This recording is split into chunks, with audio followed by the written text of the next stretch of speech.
Ça au fond du jardin, elle me disait, quand cette fleur fleurit, la boule de neige n'est pas loin. D'accord? Préparez le bonnet, monsieur. Il y a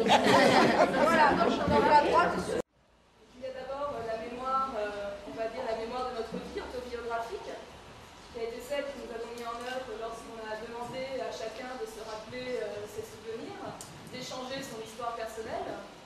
Cette mémoire autobiographique qui dépend très très fortement de l'émotion. Un événement qui nous a marqué très fort émotionnellement, on sera capable des années plus tard de se rappeler des détails très infimes tels que la couleur de notre vêtement. Des ateliers intergénération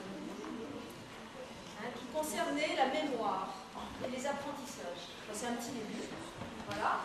Donc, une classe terminale LEP. Et les seniors, et un peu moins seniors d'ailleurs, pas tout à fait moins seniors, ont participé à ces ateliers.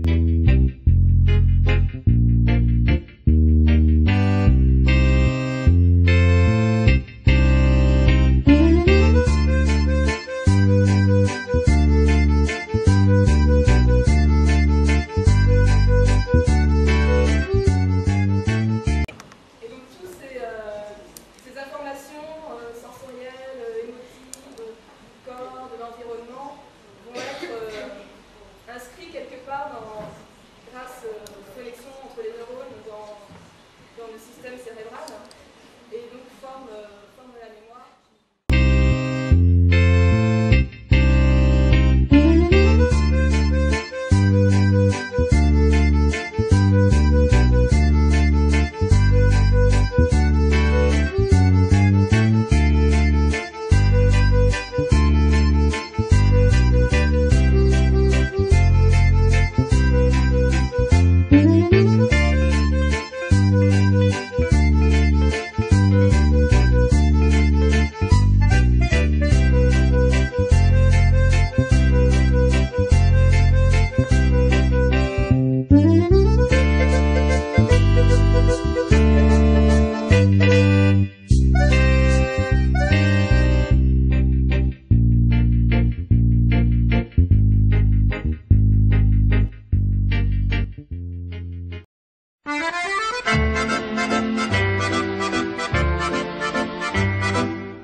C'était tout juste après la guerre, dans un petit bal qu'avait souffert, sur une piste de misère, il y en avait deux à découvert.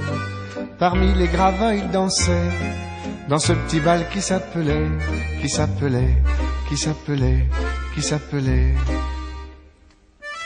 Non, je ne me souviens plus du nom du bal perdu. Ce dont je me souviens, c'est de ces amoureux qui ne regardaient rien autour d'eux.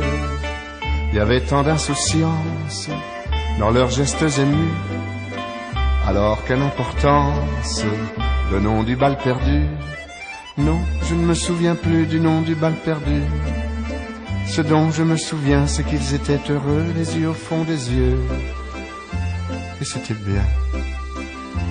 Et c'était bien.